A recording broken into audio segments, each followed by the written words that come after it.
ਵਾਹਿਗੁਰੂ ਜੀ ਕਾ ਖਾਲਸਾ ਵਾਹਿਗੁਰੂ ਜੀ ਕੀ ਫਤਿਹ ਅਸਲਾਮ ਵਾਲੇਕਮ ਆਦਾਬ ਬਰਜ਼ ਮੈਂ ਤੁਹਾਡੀ ਹੋਸਟ ਨੀਲਮ ਕੋਟਲਾ ਟੀਵੀ 84 ਦੇ ਸਾਰੇ ਦਰਸ਼ਕਾਂ ਤੇ ਸਰੋਤਿਆਂ ਨੂੰ ਜੀ ਆਇਆਂ ਕਹਿੰਦੀਆਂ ਪ੍ਰੋਗਰਾਮ ਸੱਚੋ ਸੱਚ ਵਿੱਚ ਜਿਹੜੇ ਇਸ ਪ੍ਰੋਗਰਾਮ ਨਾਲ ਦੇਸ਼ਾਂ ਵਿਦੇਸ਼ਾਂ ਤੋਂ ਜੁੜ ਚੁੱਕੇ ਨੇ ਖਾਲਸਾ ਅਫੇਅਰ ਸੈਂਟਰ ਦੇ ਸੰਚਾਲਕ ਡਾਕਟਰ ਅਮਰਜੀਤ ਸਿੰਘ ਜੀ ਜਾਨੇ ਤਰ੍ਹਾਂ ਸਟੂਡੀਓ ਵਿੱਚ ਮੇਰੇ ਨਾਲ ਸ਼ਾਮਲ ਨੇ ਆਓ ਉਹਨਾਂ ਨਾਲ ਗੱਲਬਾਤ ਕਰਕੇ ਅੱਜ ਦੇ ਅਹਿਮ ਇਸ਼ੂਜ਼ ਉੱਪਰ ਉਹਨਾਂ ਦਾ ਤਬਸਰਾ ਜਾਣਦੇ ਹਾਂ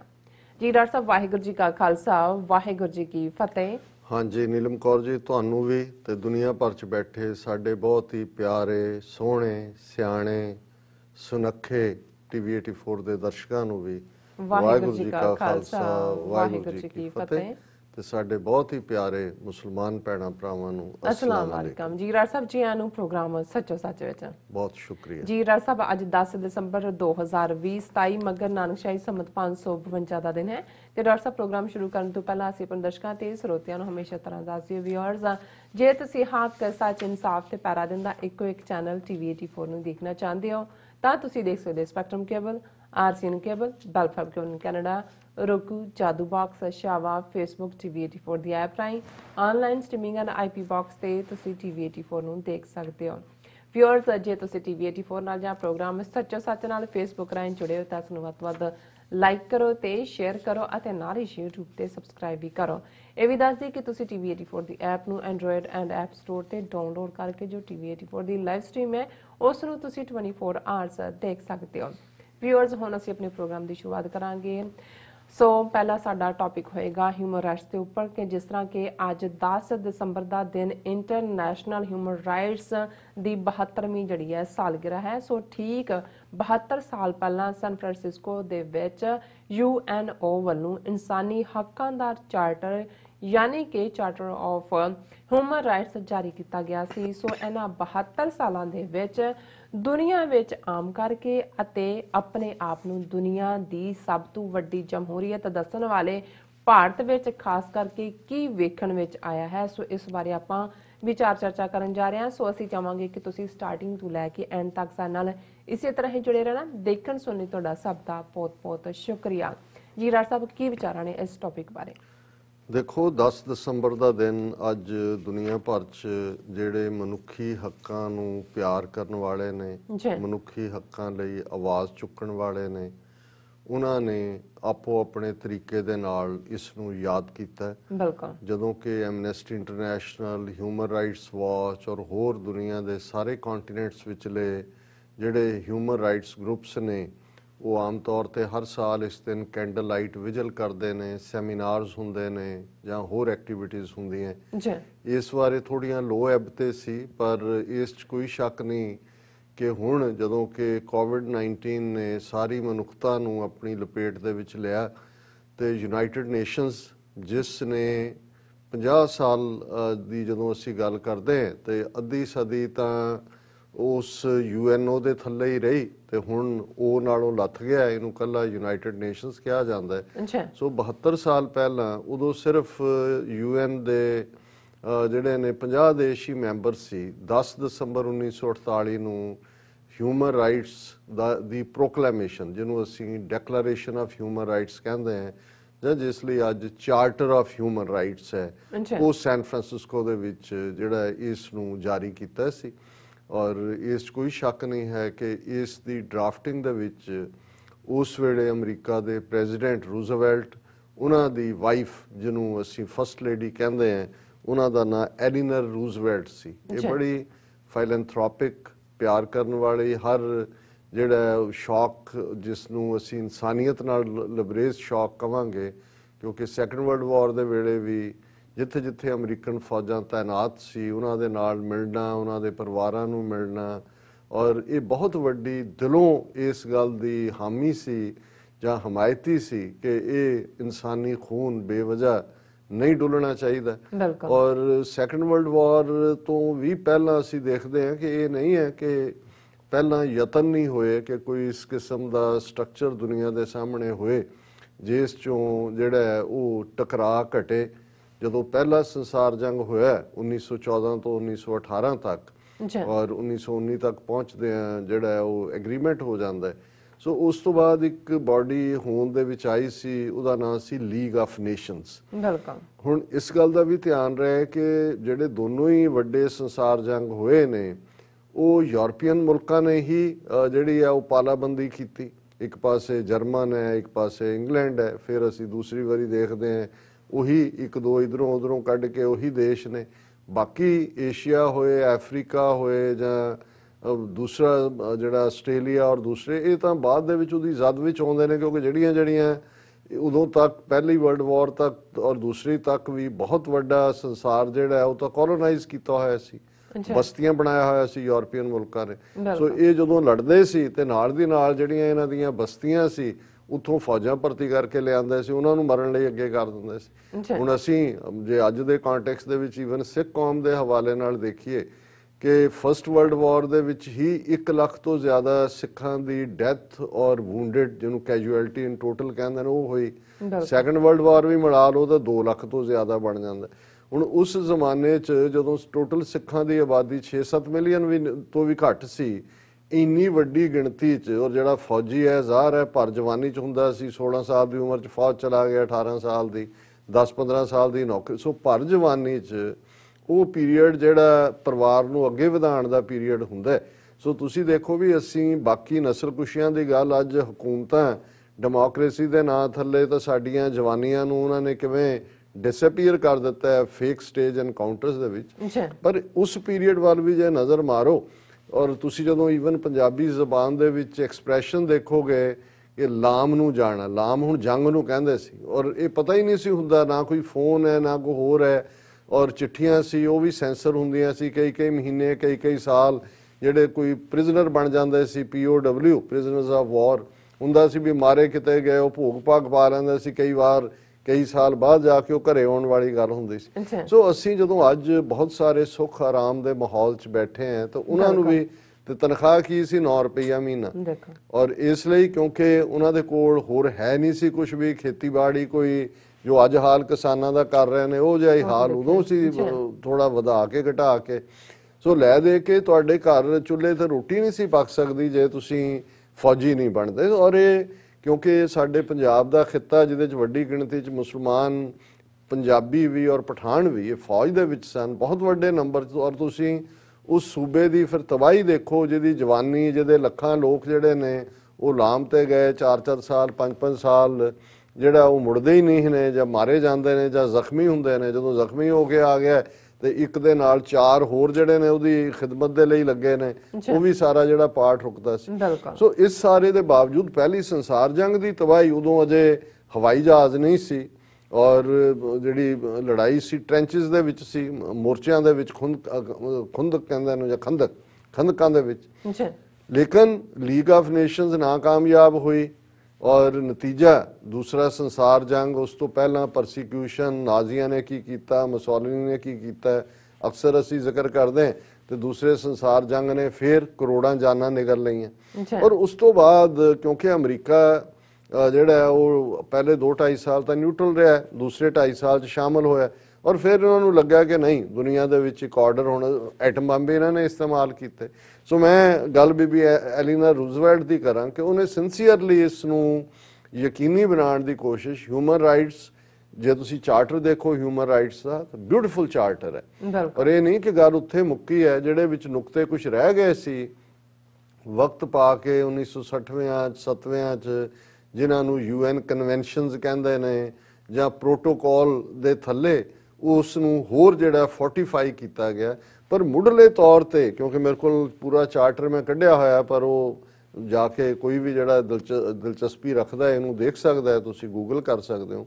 ਪਰ ਇਸ ਦਾ ਲੁਬੇ ਲਬਾਬ ਇਹ ਸੀ ਕਿ ਹਰ ਇਨਸਾਨ ਦੀ ਇਨਸਾਨ ਦੇ ਨਾਤੇ ਪਛਾਣ ਹੈ, ਔਰ ਹਰ ਇਨਸਾਨ ਉਸ ਦਾ ਜੋ ਮਰਜ਼ੀ ਰੰਗ ਹੈ, ਜੋ ਮਰਜ਼ੀ ਉਹਦੀ ਨਸਲ ਹੈ, ਜ਼ਾਤ ਹੈ, ਉਹ ਮੇਲ ਹੈ ਜਾਂ ਫੀਮੇਲ ਹੈ, ਅਮਰੀਕਨ ਹੈ ਜਾਂ ਆਸਟ੍ਰੇਲੀਅਨ ਹੈ, ਉਹ ਸਾਊਥ ਅਫਰੀਕਾ 'ਚ ਜੰਮਿਆ ਹੈ ਜਾਂ ਕਸ਼ਮੀਰ 'ਚ ਜੰਮਿਆ ਹੈ, ਉਸ ਦੇ ਮੁੱਢਲੇ ਹੱਕ ਨੇ। ਉਹ ਹੱਕ ਆਪਣੇ ਧਰਮ ਨੂੰ ਮੰਨਣ ਦੇ ਨੇ, ਉਹ ਆਜ਼ਾਦ ਵਿਚਰਨ ਦੇ ਨੇ, ਉਹ ਐਜੂਕੇਸ਼ਨ ਲੈਣ ਦੇ ਨੇ, ਉਹ ਕਿਸੇ ਵੀ ਡਿਸਕ੍ਰਿਮੀਨੇਸ਼ਨ ਤੋਂ ਬਗੈਰ ਕਿਤੇ ਵੀ ਜਾ ਸਕਣ ਦੇ ਨੇ। ਸੋ ਇਹਨਾਂ ਸਾਰਿਆਂ ਦੇ ਉੱਤੇ ਹੀ ਅੱਜ ਜਦੋਂ ਅਸੀਂ 72 ਸਾਲ ਬਾਅਦ ਇਹ ਗੱਲ ਕਰ ਰਹੇ ਹਾਂ ਤੇ ਇਸ ਗੱਲ ਵੱਲ ਧਿਆਨ ਦੇਣਾ ਬਣਦਾ ਹੈ ਕਿ ਵੀ ਇੱਕ ਇਸ ਡਾਕੂਮੈਂਟ ਤੋਂ ਬਾਅਦ, ਹਾਲਾਂ ਉਦੋਂ ਸਿਰਫ 50 ਦੇਸ਼ ਸਨ ਯੂਨਾਈਟਿਡ ਨੇਸ਼ਨਸ ਦੇ ਮੈਂਬਰ, ਅੱਜ ਅਸੀਂ ਜਦੋਂ ਗੱਲ ਕਰ ਰਹੇ ਹਾਂ ਔਰ ਉਸ ਸ਼ਹਿਰ 'ਚ ਬਹਿ ਕੇ ਕਰ ਰਹੇ ਹਾਂ ਜਿਹੜਾ ਹੈੱਡਕੁਆਰਟਰ ਹੈ ਯੂਨਾਈਟਿਡ ਨੇਸ਼ਨਸ ਦਾ, ਔਰ ਅੱਜ ਜਦੋਂ ਅਸੀਂ ਇੰਡੀਅਨ ਕੌਂਸੂਲੇਟ ਦੇ ਬਾਹਰ ਪ੍ਰੋਟੈਸਟ ਕਰਨ ਜਾ ਰਹੇ ਸੀ ਤਾਂ ਉੱਥੋਂ ਹੀ ਅਸੀਂ ਲੰਘ ਕੇ ਜਾਂਦੇ ਹਾਂ 194 ਝੰਡੇ ਝੂਲ ਰਹੇ ਸੀ ਦੇਸ਼ਾਂ ਦੇ, ਔਰ ਮੇਰੇ ਮਨ 'ਚ ਆ ਰਿਹਾ ਸੀ, ਮੈਂ ਕਿਹਾ ਵੀ ਇੱਕ ਦਿਨ ਆਏਗਾ ਬਹੁਤ ਜਲਦ ਕਿ ਸਾਡੇ ਮੁਲਕ ਦਾ ਝੰਡਾ ਵੀ ਇਹਨਾਂ 194 ਦੇ ਵਿੱਚ ਹੋਏਗਾ। ਲੇਕਿਨ ਇਹ ਵੀ ਦੇਖਣ ਵਾਲੀ ਗੱਲ ਹੈ ਕਿ ਕੀ ਦੁਨੀਆ 'ਚ ਇਹਦੇ ਬਾਵਜੂਦ ਇੱਕ ਚਾਰਟਰ ਹੈ, ਇਹਦੇ ਬਾਵਜੂਦ ਯੂਨਾਈਟਿਡ ਨੇਸ਼ਨਸ 5-6 ਬਿਲੀਅਨ ਡਾਲਰ ਦੇ ਬਜਟ ਵਾਲੀ ਸੰਸਥਾ ਹੈ, ਉਹਨਾਂ ਦੀ ਪੀਸ ਕੀਪਿੰਗ ਫੋਰਸ ਵੀ ਹੈ, ਉਹਨਾਂ ਦੀ ਹਿਊਮਨ ਰਾਈਟਸ ਦੇ ਉੱਤੇ ਫਿਰ ਹਿਊਮਨ ਰਾਈਟਸ ਕੌਂਸਲ ਹੈ, ਜਿਹੜਾ ਕਦੇ ਹਿਊਮਨ ਰਾਈਟਸ ਕਮਿਸ਼ਨ ਹੁੰਦਾ ਸੀ ਉਹਨਾਂ ਦਾ ਹੈੱਡਕੁਆਰਟਰ ਜਿਨੀਵਾ ਦੇ ਵਿੱਚ ਹੈ,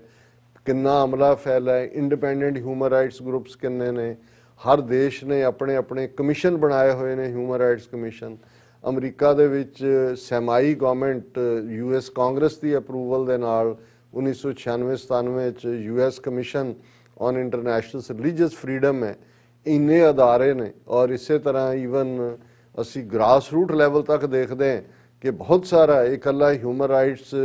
ਰਿਪੋਰਟਾਂ ਦੇਣ ਵਾਲਿਆਂ ਦਾ ਹੀ ਕੰਮ ਨਹੀਂ ਹੈ, ਫਿਰ ਤੁਸੀਂ ਹਿਊਮਨ ਡਿਵੈਲਪਮੈਂਟ ਦੀ ਗੱਲ ਕਰਦੇ ਹੋ,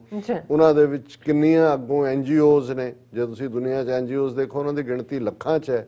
ਉਹਨਾਂ ਦੀ ਰਿਪਰੈਜ਼ੈਂਟੇਸ਼ਨ ਫਿਰ NGOs ਦੀ ਯੂਨਾਈਟਿਡ ਨੇਸ਼ਨਸ ਦੇ ਵਿੱਚ ਹੈ, ਬਹੁਤ ਸਾਰੇ ਉਹਨਾਂ 'ਚੋਂ ਐਸੋਸੀਏਟ ਮੈਂਬਰ ਨੇ ਕਿਉਂਕਿ ਜਿਹੜੇ ਸੋਵਰਨ ਮੁਲਕ ਨੇ ਉਹੀ ਰੈਗੂਲਰ ਮੈਂਬਰ ਬਣਦੇ ਨੇ। ਫਿਰ ਇਸੇ ਤਰ੍ਹਾਂ ਜਿਹੜੀਆਂ ਚੈਰਿਟੀ ਆਰਗੇਨਾਈਜੇਸ਼ਨਸ ਨੇ ਦੁਨੀਆ ਦੇ ਵਿੱਚ, ਜਿਹੜੇ ਮੁੱਦੇ ਕੋਈ ਵੈਕਸੀਨੇਸ਼ਨ ਤੇ ਕੰਮ ਕਰਦਾ ਹੈ, ਕੋਈ ਪਹੁੰਚਾਉਂਦਾ ਹੈ, ਮੁਫਤ ਦਿੰਦਾ ਹੈ, ਕੋਈ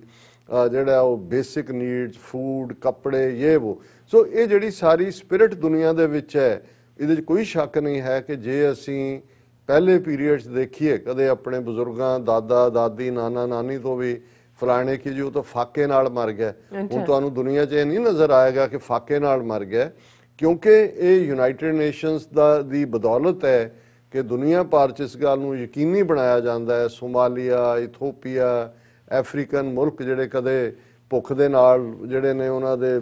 ਲੱਖਾਂ ਲੋਕ ਮਰ ਜਾਂਦੇ ਸੀ, ਫਿਰ ਫੂਡ ਦੀ ਕਮੀ ਸੀ, ਫੂਡ ਸੁੱਟਿਆ ਜਾਂਦਾ ਸੀ ਜਹਾਜ਼ਾਂ ਰਾਹੀਂ ਜਾਂ ਉਹ ਪੈਕੇਜ ਜਿਹੜੇ ਨੇ, ਤੇ ਉਹਦੇ 'ਚ ਉਹਨੂੰ ਕਹਿੰਦੇ ਸੀ ਫੂਡ ਰਾਈਟਿੰਗ, ਦੰਗੇ ਹੁੰਦੇ ਸੀ ਕਿਉਂਕਿ ਜਦੋਂ ਕੋਈ ਚੀਜ਼ ਡਿੱਗੀ ਆ ਇੰਨੇ ਭੁੱਖੇ ਨੇ ਸਾਰੇ ਉਸ ਦੇ ਉੱਤੇ ਚਪਟ ਪੈ ਰਹੇ ਔਰ ਇੱਕ ਦੂਸਰੇ ਨੂੰ ਮਾਰਦੇ ਸੀ, ਕਿਤੇ ਸਟੋਰ ਕੀਤਾ ਹੋਇਆ ਫੂਡ ਪਿਆ ਉੱਥੋਂ ਚੋਰੀ ਹੋ ਜਾਂਦੀ ਸੀ। ਹੁਣ ਇਹ ਸਾਰੇ ਦੇ ਬਾਵਜੂਦ ਅੱਜ ਜਦੋਂ ਅਸੀਂ 21ਵੀਂ ਸਦੀ ਔਰ ਇੱਕ ਨਵਾਂ ਮਿਲੇਨੀਅਮ ਵੀ ਸ਼ੁਰੂ ਹੋ ਗਿਆ ਅੱਜ ਤੋਂ 20 ਸਾਲ ਪਹਿਲਾਂ, ਪਰ ਜੇ ਇਹ ਦੇਖੀਏ ਕਿ ਇੱਕ ਜ਼ਮਾਨਾ ਸੀ ਕਿ ਜੇ ਡਿਕਟੇਟਰਸ਼ਿਪ ਸਨ ਜਾਂ ਸ਼ਹਿਨਸ਼ਾਹ ਜਾਂ ਸਲਤਨਤਾਂ ਸੀ, ਬਾਦਸ਼ਾਹਤਾਂ ਸੀ, ਉਹਨਾਂ ਨੂੰ ਦੋਸ਼ ਦਿੱਤਾ ਜਾਂਦਾ ਸੀ ਕਿ ਭਾਈ ਕਿਉਂਕਿ ਸਿਸਟਮ ਜਮਹੂਰੀ ਨਹੀਂ ਨੇ। ਜੇ ਜਮਹੂਰੀਅਤ ਹੋਏ, ਜਿਹੜੇ ਜਮਹੂਰੀਅਤ ਦੀ ਡੈਫੀਨੇਸ਼ਨ ਅਬਰਾਹਿਮ ਲਿੰਕਨ ਨਾਲ ਜੋੜ ਕੇ ਅਸੀਂ ਕਹਿੰਦੇ ਹਾਂ of the people, by the people, for the people, ਕਿ ਵੀ ਇਹ ਹੋਏ ਤਾਂ ਬਹੁਤ ਇਨਸਾਫ ਹੁੰਦਾ, ਬਹੁਤ ਚੰਗਾ ਹੁੰਦਾ। ਪਰ ਹੁਣ ਅੱਜ ਜਦੋਂ ਅਸੀਂ ਬੈਠੇ ਇਹ ਗੱਲ ਕਰ ਰਹੇ ਹਾਂ, ਔਰ ਮੈਂ ਇਸ ਤੋਂ ਪਹਿਲਾਂ ਕਿ ਫੋਕਸ ਕਰਾਂ ਕਿ ਇਹਨਾਂ 72 ਸਾਲਾਂ 'ਚ ਦੁਨੀਆ ਦੀ ਆਪਣੇ ਆਪ ਨੂੰ ਸਭ ਤੋਂ ਵੱਡੀ ਜਮਹੂਰੀਅਤ ਕਹਿਣ ਵਾਲੇ ਭਾਰਤ ਨੇ ਕੀ ਜਲੂਸ ਕੱਢਿਆ ਜਿਹੜਾ, ਔਰ ਕੀ ਉੱਥੇ ਵਰਤਾਰਾ ਹੋ ਰਿਹਾ। ਮੈਂ ਇਹ ਵੀ ਦੱਸਦੇ ਹਾਂ ਕਿ ਇਸ ਵਰੇ ਦਾ ਜਿਹੜਾ ਯੂਨਾਈਟਿਡ ਨੇਸ਼ਨਸ ਦਾ ਥੀਮ ਹੈ, ਹਰ ਸਾਲ ਦਾ ਥੀਮ ਹੁੰਦਾ ਉਹਨਾਂ ਦਾ ਹਿਊਮਨ ਰਾਈਟਸ ਡੇ ਦਾ, ਵੈਸੇ ਉਹਨਾਂ ਦਾ ਇਨ ਜਨਰਲ ਥੀਮ ਜਿਹੜਾ ਹੈ ਕਿ ਵੀ ਅਸੀਂ ਹਮੇਸ਼ਾ ਹੀ ਇਹਦੇ ਲਈ ਖੜੇ ਹਾਂ, stand up for human rights, ਇਹ ਉਹਨਾਂ ਦੀ ਕਾਲ ਹੁੰਦੀ ਹੈ ਕਿ ਇਨਸਾਨੀ ਹਕੂਕਾਂ ਲਈ ਖਲੋਵੋ। ਪਰ ਇਸ ਵਾਰ ਜਿਹੜਾ ਹੈ ਕਿਉਂਕਿ ਕੋਵਿਡ-19 ਦੀ ਬਦੌਲਤ ਸਭ ਕੁਝ ਬਦਲਿਆ, ਔਰ ਉਹਨਾਂ ਦਾ ਇਹ ਹੈ ਕਿ human rights must be at the centre of post COVID-19 world, ਕਿ ਜਦੋਂ ਇਹਨੇ ਕੋਵਿਡ ਦਾ ਇਹ ਕਹਿਰ ਮੁੱਕਣਾ ਤੇ ਜਿਹੜਾ ਬੇਸਿਕ, ਕਿਉਂਕਿ ਇਕੱਲੀ ਗੱਲ ਇਹ ਨਹੀਂ ਹੈ ਕਿ ਵੀ ਵੈਕਸੀਨੇਸ਼ਨ ਸਭ ਤੱਕ ਪਹੁੰਚਣੀ, ਇਹ ਵੀ ਇੱਕ ਬੇਸਿਕ ਰਾਈਟ ਹੈ ਜਿਹਨੂੰ ਜਿਹੜੇ ਹਿਊਮਨ ਰਾਈਟਸ ਗਰੁੱਪਸ ਐਡਵੋਕੇਸੀ ਕਰ ਰਹੇ ਨੇ। ਪਰ ਇਹਦੇ ਨਾਲ ਨਾਲ ਜਿਸ ਲੈਵਲ ਦੇ ਉੱਤੇ ਅਨਇੰਪਲੋਇਮੈਂਟ ਹੈ, ਔਰ ਜਿਵੇਂ ਇਹਨਾਂ ਦੇ ਫੂਡ ਪ੍ਰੋਗਰਾਮ UN ਦੇ ਨੇ ਪ੍ਰੈਡਿਕਟ ਕੀਤਾ ਹੈ ਕਿ ਬਹੁਤ ਜ਼ਿਆਦਾ ਭੁੱਖਮਰੀ ਵੀ ਹੋ ਸਕਦੀ ਹੈ, ਕਿਉਂਕਿ ਇਸ ਸਾਰੇ ਦੇ ਨਾਲ ਅੰਨ ਦਾ ਪੈਦਾ ਜਿਹੜਾ ਉਹਦੀ ਘੱਟ ਪੈਦਾ ਹੋ ਰਿਹਾ ਹੈ, ਉਹਦਾ ਡਿਸਟ੍ਰੀਬਿਊਸ਼ਨ ਸਿਸਟਮ ਜਦੋਂ ਹਵਾਈ ਜਹਾਜ਼ ਦੂਜੇ ਤੀਜੇ ਸਾਰੇ ਜਿਹੜੇ ਨੇ ਉਹ ਬੰਦ ਹੋਏ, ਔਰ ਉਹਨਾਂ ਦੀ ਸਪਲਾਈ ਚੇਨ ਕੀ ਹੋਏਗੀ ਆਉਣ ਵਾਲੇ ਪੀਰੀਅਡ ਜਿਹੜਾ ਹੈ, ਜਿਹੜੇ ਬਹੁਤ ਸਾਰੇ ਫੂਡ ਪ੍ਰੋਗਰਾਮ ਨੇ ਉਹਨਾਂ ਦੀਆਂ ਚੈਰਿਟੀਜ਼ ਇਫੈਕਟ ਹੋਈਆਂ, ਜਿਹੜੇ ਚੈਰਿਟੀਜ਼ ਜਿਹੜੇ ਫੂਡ ਪ੍ਰੋਗਰਾਮ ਲੀਡ ਕਰਦੇ ਸੀ। ਸੋ ਇਹਦੇ ਲਈ ਵੀ ਗੱਲ ਕੀਤੀ ਜਾ ਰਹੀ ਹੈ। ਪਰ ਅਸੀਂ ਹੁਣ ਮੁੜਦੇ ਹਾਂ ਇਸ ਪਾਸੇ ਵੱਲ, ਔਰ ਜਿੱਥੇ ਅਸੀਂ ਅੱਜ 72 ਸਾਲ ਪਹਿਲਾਂ ਜਿਨ੍ਹਾਂ ਨੇ ਇਹ ਚਾਰਟਰ ਦਿੱਤਾ, ਔਰ ਇਹਨਾਂ 72 ਸਾਲਾਂ 'ਚ ਜਿਨ੍ਹਾਂ ਨੇ ਇਸ ਚਾਰਟਰ ਨੂੰ ਅੱਗੇ ਤੋਰਨ ਦੇ ਲਈ ਆਪਣੀਆਂ ਸ਼ਹਾਦਤਾਂ ਦਿੱਤੀਆਂ ਕੁੱਲ ਆਲਮ ਦੇ ਵਿੱਚ, ਉਹ ਸਾਰੇ ਹੀ ਹਿਊਮਨ ਰਾਈਟਸ ਦੇ ਸ਼ਹੀਦ ਨੇ, ਜਿਹੜੇ ਅੱਜ ਵੀ ਟਫ ਸਰਕਮਸਟੈਂਸਿਸ ਦੇ ਵਿੱਚ ਕੱਲੇ ਹਿਊਮਨ ਰਾਈਟਸ ਜਿਹੜੀ ਹੈ ਡਾਕੂਮੈਂਟੇਸ਼ਨ ਦਾ ਨਾਂ ਨਹੀਂ ਹੈ, ਮੈਂ ਈਵਨ ਉਹ ਪੱਤਰਕਾਰ ਜਰਨਲਿਸਟ ਜਿਹੜੇ ਇਨਵੈਸਟੀਗੇਟਿਵ ਸਟੋਰੀਜ਼ ਕੱਢ ਕੇ ਲਿਆਉਂਦੇ ਨੇ, ਕਿੱਥੇ ਕਿਹੜਾ ਸਿਸਟਮ ਕੀ ਕਰ ਰਿਹਾ ਹੈ, ਮਾਰੇ ਜਾਂਦੇ ਨੇ। ਦੁਨੀਆ ਜਦੋਂ ਅਸੀਂ ਦੇਖਦੇ ਹਾਂ ਕਿ ਆਪਣੀ ਡਿਊਟੀ ਤੇ ਡਿਊਟੀ ਕਰ ਰਹੇ ਕਿੰਨੇ ਲੋਕ ਮਾਰੇ ਜਾਂਦੇ ਨੇ, ਉਹਨਾਂ 'ਚ ਇੱਕ ਵੱਡੀ ਗਿਣਤੀ ਇੰਟਰਨੈਸ਼ਨਲੀ ਜਰਨਲਿਸਟ ਦੀ ਵੀ ਹੈ। ਤੁਸੀਂ ਮੋਦੀ ਦੇ ਭਾਰਤ 'ਚ ਦੇਖ ਲਓ ਕੀ ਹਾਲ ਹੋ ਰਿਹਾ, ਜਾਂ ਉੱਥੇ ਫਿਰ ਗੋਦੀ ਮੀਡੀਆ ਹੁੰਦਾ ਤੇ ਜਾਂ ਜਿਹੜੇ ਚੈਲੰਜ ਕਰਦੇ ਨੇ ਉਹਨਾਂ ਦੇ ਨਾਲ ਰੋਜ਼ਾਨਾ ਕੁਛ ਨਾ ਕੁਛ ਹੋ ਰਿਹਾ ਹੁੰਦਾ, ਕਿਤੇ ਮਾਰ ਕੁਟਾਈ ਹੁੰਦੀ ਹੈ। ਔਰ ਇਸ ਵੇਲੇ ਭਾਰਤ ਜਿਹੜਾ ਹੈ ਉਹ ਉਸ ਲਿਸਟ ਦੇ ਵਿੱਚ ਜਿੱਥੇ ਫਰੀडम ਆਫ ਐਕਸਪ੍ਰੈਸ਼ਨ ਜਾਂ ਜਰਨਲਿਸਟ ਦੀ ਉਹ ਦੁਨੀਆ ਦੇ ਸਭ ਤੋਂ ਥੱਲੜੇ ਦੇਸ਼ਾਂ ਦੇ ਵਿੱਚ ਹੈ। ਔਰ ਜਦੋਂ ਅਸੀਂ ਇਹ ਹਿਊਮਨ ਰਾਈਟਸ ਦੇ ਯੋਧਿਆਂ ਦੀ ਗੱਲ ਕਰ ਰਹੇ ਹਾਂ ਜਿਹੜੇ ਅੱਜ ਵੀ ਲੜ ਰਹੇ ਨੇ, ਪਰ ਸਾਡਾ ਧਿਆਨ ਸਰ ਜਸਵੰਤ ਸਿੰਘ ਖਾਲੜਾ ਵੱਲ ਜਾਂਦਾ ਹੈ, ਜਿਨ੍ਹਾਂ ਨੇ 6 ਸਤੰਬਰ 1995 ਨੂੰ ਉਸ ਪੁਲਿਸ ਦੇ ਹੱਥਾਂ 'ਚ ਜਿਨ੍ਹਾਂ ਨੇ ਉਹਨਾਂ ਨੂੰ ਘਰੋਂ ਚੁੱਕ ਕੇ ਕਿਡਨੈਪ ਕੀਤਾ, ਟਾਰਚਰ ਕਰਕੇ ਮਾਰਿਆ, ਸ਼ਹਾਦਤ ਪਾਈ। ਕਿਉਂਕਿ ਜੇ ਅੱਜ ਅਸੀਂ ਨੈਰੇਟਿਵ ਮਾਸ ਕ੍ਰੀਮੇਸ਼ਨਸ ਦਾ ਦਿੰਦੇ ਹਾਂ, ਕਿਵੇਂ ਹਜ਼ਾਰਾਂ ਦੀ ਗਿਣਤੀ 'ਚ ਸਿੱਖ ਨੌਜਵਾਨ ਜਿਹੜੇ ਸ਼ਮਸ਼ਾਨ ਘਾਟਾਂ ਦੇ ਵਿੱਚ ਲਾਵਾਰਸ ਲਾਸ਼ਾਂ ਕਹਿ ਕੇ ਸਾੜੇ ਗਏ, ਤੇ ਇਹ ਸਰ ਜਸਵੰਤ ਸਿੰਘ ਖਾਲੜਾ ਦੀ ਬਦੌਲਤ ਹੈ, ਜਿਨ੍ਹਾਂ ਨੂੰ ਭਾਵੇਂ ਅਥਾਰਟੀਜ਼ ਨੇ ਥ੍ਰੈਟ ਕੀਤਾ ਕਿ ਭਾਈ ਤੂੰ ਤਾਂ ਡਾਕੂਮੈਂਟੇਸ਼ਨ ਕੱਢ ਲਈ ਹੈ ਕਿ 25,000 ਸਿੱਖ ਨੌਜਵਾਨ ਲਾਵਾਰਸ ਲਾਸ਼ਾਂ ਕਹਿ ਕੇ ਸਾੜੇ ਗਏ ਨੇ, ਪਰ ਜੇ 25,001 ਅਸੀਂ ਕਰ ਦਈਏ ਤਾਂ ਸਾਨੂੰ ਕੀ ਫਰਕ ਪੈਗਾ। ਉਹਨਾਂ ਨੇ ਕਿਹਾ ਕੋਈ ਨਹੀਂ, ਮੈਂ ਗੁਰੂ ਦੇ ਦੱਸੇ ਰਸਤੇ ਤੇ ਤੁਰਿਆ, ਤੇ ਜੇ ਮੇਰਾ ਵੀ ਇਹੀ ਲਿਖਿਆ ਤੇ ਮੈਂ ਖੁਸ਼ੀ ਨਾਲ ਇਸ ਨੂੰ ਕਬੂਲ ਕਰਦਾ। ਸੋ ਸੱਚਮੁੱਚ ਹੀ ਉਹਨਾਂ ਨੂੰ ਇੱਕ ਲਾਵਾਰਸ ਲਾਸ਼ ਬਣਾ ਦਿੱਤਾ ਗਿਆ। ਸੋ ਅਸੀਂ ਹੋਰ ਵੀ ਜਿਹੜੇ, ਕਿਉਂਕਿ ਹਿਊਮਨ ਰਾਈਟਸ ਇੱਕ ਐਸਾ ਫੀਲਡ ਹੈ ਜਿਹਦੇ 'ਚ ਬਹੁਤ ਸਾਰਿਆਂ ਦੀ ਦੇਣ ਹੈ, ਉਹਨਾਂ ਸਾਰਿਆਂ ਨੂੰ ਅਸੀਂ ਯਾਦ ਕਰਦੇ ਔਰ ਅੱਜ ਇਸ ਗੱਲ ਨੂੰ ਸਮਝਦੇ ਹਾਂ ਕਿ ਜਦੋਂ ਹਿਊਮਨ ਰਾਈਟਸ ਦੇ ਵਿੱਚ ਜੇ ਰਾਈਟ ਟੂ ਫੂਡ ਹੈ, ਹੰਗਰ ਨਾ ਰਹੇ, ਤੇ ਫਿਰ ਇਸ ਵੇਲੇ ਸਭ ਤੋਂ ਵੱਡਾ ਜੇ ਦੁਨੀਆ ਦੇ ਵਿੱਚ ਕੋਈ ਮੁੱਦਾ ਫੂਡ ਦੇ ਹਵਾਲੇ ਨਾਲ ਹੈ ਤੇ ਉਹ 1,350,000,000 ਲੋਕਾਂ ਦੇ ਮੁਲਕ ਦੇ ਵਿੱਚ ਕਿਵੇਂ ਅਡਾਨੀ ਅੰਬਾਨੀ, ਇਹੀ ਲਟੇਰੇ, ਇਹੀ ਬਲੱਡ ਸਕਰ, ਉਹੀ ਜਿਹਨੂੰ ਮਾਰਕ ਟਵੇਨ ਅਮਰੀਕਾ ਦਾ ਇੱਕ ਬੜਾ ਪਪੂਲਰ ਲਿਖਾਰੀ ਹੋਇਆ, ਉਹਨੇ ਕਿਹਾ ਸੀ ਕਿ ਵੀ ਇਹ ਜਦੋਂ ਰਿਆਸਤ ਔਰ ਵਪਾਰੀ ਲੋਕਾਂ ਦਾ ਸ਼ੋਸ਼ਣ ਕਰਕੇ ਜਿਹੜਾ ਉਹ ਧਨ ਇਕੱਠਾ ਕਰਦੇ ਨੇ ਤੇ ਉਸ ਨੂੰ ਲਿਆਕਤ ਕਿਹਾ ਜਾਂਦਾ। ਦੇਖੋ ਜੀ ਕਿੰਨਾ ਬਿਜ਼ਨਸ ਸੈਂਸ ਕਿੰਨੀ ਵਧੀਆ ਕਿ ਉਹ ਇੰਨਾ ਪੈਸਾ ਉਹਨੇ ਬਣਾਇਆ। ਪਰ ਕਹਿੰਦੇ ਕਿ ਵੀ ਉਹੀ ਲੋਕ ਜਿਹੜੇ ਉਹਨਾਂ ਦੇ ਉਸ ਸ਼ੋਸ਼ਣ ਦਾ, ਜ਼ੁਲਮ ਦਾ ਸ਼ਿਕਾਰ ਹੋ ਕੇ ਜਦੋਂ ਉਹ ਜਾਗਦੇ ਨੇ ਤੇ ਉਹ ਆਪਣੇ ਹੱਕਾਂ ਲਈ ਖਲੋਂਦੇ ਨੇ, ਤੇ ਇਸ ਨੂੰ ਫਿਰ ਜਿਹੜਾ ਹੈ ਉਹ ਇਸ ਬ੍ਰਸ਼ ਨਾਲ ਪੇਂਟ ਕੀਤਾ ਜਾਂਦਾ ਹੈ ਕਿ ਜਿਵੇਂ ਉਹ ਤਬਾਹੀ ਦੇ ਮੁਹਾਣੇ ਦੇ ਉੱਤੇ ਸਾਰਿਆਂ ਨੂੰ ਖੜਾ ਕਰ ਰਹੇ ਨੇ ਕਿ ਉਹ ਤਬਾਹੀ ਦੇਣ ਵਾਲੇ ਨੇ। ਸੋ ਇਹਨਾਂ ਦਾ ਸ਼ੋਸ਼ਣ ਜਿਹੜਾ ਕੀਤਾ, ਇਹਨਾਂ ਦੀ ਲਿਆਕਤ ਹੈ ਆਪਣੇ ਹੱਕ ਮੰਗਣਾ ਜਿਹੜਾ ਉਹ ਤਬਾਹੀ ਨੂੰ ਸੱਦਾ ਦੇਣਾ। ਔਰ ਅਸੀਂ ਦੇਖ ਰਹੇ ਹਾਂ ਕਿ ਠੀਕ ਉਸੇ ਹੀ ਲਾਈਨ ਤੇ ਅਡਾਨੀ ਅੰਬਾਨੀ ਨੂੰ ਕਿਵੇਂ ਉਹਨਾਂ ਸਾਰਾ ਹੀ ਭਾਰਤ ਅੱਜ ਹੀ ਡਾਕਟਰ ਰਣਜੀਤ ਸਿੰਘ ਹੋਰਾਂ ਨੇ ਇੱਕ 6-7 ਮਿੰਟ ਦੀ ਵੀਡੀਓ ਭੇਜੀ ਔਰ ਬੜਾ ਇੰਟੈਲੀਜੈਂਟਲੀ ਉਹ ਡਿਸਕਸ ਕਰ ਰਿਹਾ ਸੀ ਕਿ ਇਹ ਮਤ ਸਮਝੋ ਜਿਵੇਂ ਬਾਰ-ਬਾਰ ਕਿਹਾ ਜਾ ਰਿਹਾ ਜੀ ਸਾਰਾ ਦੇਸ਼ ਮੰਨ ਰਿਹਾ ਹੈ ਪੰਜਾਬ ਹਰਿਆਣੇ ਨੂੰ ਔਰ ਫਿਰ ਅੱਗੋਂ ਸਿੱਖਾਂ ਨੂੰ ਕੀ ਪ੍ਰੋਬਲਮ ਹੈ। ਦੇਸ਼ ਨੇ ਤਾਂ ਬੜਾ ਵੈਲਕਮ ਕੀਤਾ। ਉਹਨਾਂ ਦਾ ਮਿਨਿਸਟਰ ਕਹਿ ਰਿਹਾ ਦੇਖੋ ਜੀ ਰਾਜਸਥਾਨ ਦੇ ਵਿੱਚ 22 ਇਲੈਕਸ਼ਨਾਂ ਜਿਹੜੀਆਂ ਸੀ ਉਹ ਜਿੱਤ ਗਏ ਸਾਡੀ ਪਾਰਟੀ ਦਾ ਮਤਲਬ ਕਿਸਾਨ ਕਰ ਰਹੇ ਨੇ। ਔਰ ਬੜੇ ਸਿੰਪਲ ਲਫ਼ਜ਼ਾਂ ਦੇ ਵਿੱਚ ਉਹਨੇ ਇਹ ਗੱਲ ਸਮਝਾਈ ਕਿ ਭਾਈ ਇਨ ਦਾ ਐਂਡ ਆਫ ਦ ਡੇ ਇਹ ਜਿੰਨੀ ਵੱਡੀ ਮਾਰਕੀਟ ਹੈ ਇਸ ਵੇਲੇ, ਕਿਉਂਕਿ ਐਗਰੀਕਲਚਰ 60% ਇਕਨੋਮੀ ਲੋਕਾਂ ਦੀ ਹੈ, ਇਹਨੂੰ ਹੜੱਪਣ ਦੇ ਲਈ ਔਰ ਸਾਰਾ ਹੀ ਦੇਸ਼ ਜਿਹੜਾ ਸਾਰਾ ਭਾਰਤ ਦਾ ਮੁਲਕ ਦੋ ਜਾਗੀਰਦਾਰਾਂ ਦੀ, ਦੋ ਅਮੀਰਾਂ ਦੀ ਜਾਗੀਰ ਹੋਏਗਾ, ਅਡਾਨੀ ਤੇ ਅੰਬਾਨੀ। ਔਰ ਇਹਦੇ ਥੱਲੇ ਹੀ ਸਟੇਟਾਂ ਦਾ ਜਿਹੜਾ ਪ੍ਰੈਰੋਗੇਟਿਵ ਹੈ ਐਗਰੀਕਲਚਰ ਤੇ ਉਹ ਵੀ ਖਤਮ ਹੋਏਗਾ, ਕਿਉਂਕਿ ਉਸ ਲਾਅ ਨੂੰ ਔਰ ਜੇ ਤੁਸੀਂ ਕੁੱਲ ਮਿਲਾ ਕੇ ਦੇਖੋ, ਜਦੋਂ ਬਾਰ-ਬਾਰ ਇਹ one nation one election system ਕਹਿੰਦਾ ਹੈ ਕਿ ਜੀ ਅਸੈਂਬਲੀਆਂ ਔਰ ਇਹਨਾਂ ਦਾ ਵੀ ਇੱਕੋ ਕਰੋ, ਆਧਾਰ ਕਾਰਡ ਜਿਹੜਾ ਇਸ ਪਾਸੇ ਜਿਹਨੂੰ ਬੰਗਾਲ ਨੇ ਔਰ ਦੂਜਿਆਂ ਨੇ ਨਕਾਰਿਆ, ਸਾਰੇ ਭਾਰਤ 'ਚ ਇੱਕ ਹੋਏ, ਹਰ ਚੀਜ਼ ਜਿਹੜੀ ਹੈ ਉਹ ਇੱਕ ਭਾਰਤ ਇੱਕ ਮਤਲਬ ਹੀ ਇਹ ਹੈ ਕਿ ਅਲਟੀਮੇਟਲੀ ਜਿਹੜਾ ਇਹਨਾਂ ਦਾ ਅਲਟੀਮੇਟ ਏਜੰਡਾ ਹੈ ਉਹ ਸਾਰੇ ਲੋਕਾਂ ਦੇ ਸਾਧਨ, ਉਹਨਾਂ ਦੀਆਂ ਜ਼ਮੀਨਾਂ ਖੋਹ ਕੇ, ਔਰ ਕਿਸਾਨ ਠੀਕ ਮਹਿਸੂਸ ਕਰਦੇ ਨੇ ਕਿ ਭਾਈ ਉਹ ਆਪਣੀਆਂ ਜ਼ਮੀਨਾਂ ਦੇ ਵਿੱਚ ਬੇਜ਼ਮੀਨੇ ਹੋਣਗੇ, ਮੁਜ਼ਾਰੇ ਹੋਣਗੇ। ਹੁਣ ਇਹ ਸਾਰੇ ਐਕਟਸ ਦੇ ਖਿਲਾਫ 2-2.5 ਮਹੀਨੇ ਪੰਜਾਬ ਨੇ ਹੀ ਲੀਡ ਲਈ, ਪੰਜਾਬ ਰੇਲਵੇ ਟਰੈਕਾਂ 'ਚ ਬੈਠੇ ਕੀਤਾ। ਹੁਣ ਪਿਛਲੇ ਲਗਭਗ 2 ਹਫ਼ਤੇ ਤੋਂ ਅਸੀਂ ਦੇਖ ਰਹੇ ਹਾਂ ਕਿ ਦਿੱਲੀ ਨੂੰ ਘੇਰਿਆ ਹੋਇਆ ਹੈ। ਹਕੂਮਤ ਕਿਸ ਕਿਸਮ ਦੀਆਂ ਡਰਾਮੇਬਾਜ਼ੀਆਂ ਕਰ ਰਹੀ ਹੈ, ਕੀ ਚੱਲ ਰਿਹਾ ਹੈ ਔਰ ਸਾਜ਼ਿਸ਼ਾਂ ਕੀ ਹੋ ਰਹੀਆਂ ਨੇ, ਇਹ ਅਸੀਂ ਦੂਸਰੇ ਸੈਗਮੈਂਟ ਦੇ ਵਿੱਚ ਇਹਨੂੰ ਇੱਕ ਐਨਾਲਿਟਿਕ ਪਰਸਪੈਕਟਿਵ ਦੇ ਨਾਲ ਦੇਖਾਂਗੇ। ਪਰ ਉਹਨਾਂ ਕਿਸਾਨਾਂ ਦੀ ਪੀੜ ਨੂੰ ਦੁਨੀਆ ਭਰ 'ਚ ਬੈਠੇ ਸਿੱਖ, ਪੰਜਾਬੀ ਜੇ ਕੋਈ ਜੈਨੂਇਨਲੀ ਹੈ, ਔਰ ਮੈਂ ਇਹ ਕਹਿ ਸਕਦਾ ਹਾਂ ਕਿਉਂਕਿ ਸਾਡੇ ਕੋਲ ਬਹੁਤ ਵਾਰ ਆਪਣਾ ਸਾਡਾ ਚੈਨਲ TV 84 ਇੱਕ ਪੈਮਾਨਾ ਹੈ ਦੇਖਣ ਦਾ ਕਿ ਜਿੰਨੀ ਵੱਡੀ ਗਿਣਤੀ ਦੇ ਵਿੱਚ ਇਸ ਵੇਲੇ ਸਾਡੇ ਪਾਕਿਸਤਾਨੀ ਭੈਣ ਭਰਾ ਕਿਸਾਨਾਂ ਦੇ ਨਾਲ ਯਕਜ਼ਾਤੀ ਦਾ ਇਜ਼ਹਾਰ ਕਰ ਰਹੇ ਨੇ ਔਰ ਜਿਸ ਸਪਿਰਿਟ ਦੇ ਨਾਲ ਉਹ ਗੱਲ ਕਰਦੇ ਨੇ ਉਸ ਦੇ ਵਿੱਚ ਕੋਈ ਇਹ ਨਹੀਂ ਹੁੰਦਾ ਕਿ ਵੀ ਕੋਈ ਤੁਹਾਨੂੰ ਕੋਈ ਪੁੱਟ ਔਨ ਹੈ। ਔਰ ਡਾਇਸਪੋਰਾ ਸਿੱਖ ਕਮਿਊਨਿਟੀ ਨੇ ਵੀ ਹਾਲਾਂ ਪਿਛਲੇ 2 ਹਫ਼ਤਿਆਂ ਤੋਂ ਤਾਂ ਇਹ ਜੇ ਕਹੀਏ ਕਿ ਰੈਲੀਆਂ ਔਰ ਪ੍ਰੋਟੈਸਟ ਦੀ ਇੱਕ ਬਹਾਰ ਆਈ ਹੋਈ ਹੈ। ਜਿਉਂ-ਜਿਉਂ ਠੰਡ ਪੈ ਰਹੀ ਹੈ ਤਿਉਂ-ਤਿਉਂ ਸਿੰਘਾਂ ਦਾ ਜਿਹੜਾ ਜੋਸ਼ ਹੈ ਉਹ ਵੀ ਉਬਾਲੇ ਖਾ ਰਿਹਾ। ਔਰ ਇੰਡੀਅਨ ਕੌਂਸੂਲੇਟ ਦੇ ਬਾਹਰ ਨਿਊਯਾਰਕ 'ਚ ਇਹ ਸਾਡੀ ਅੱਜ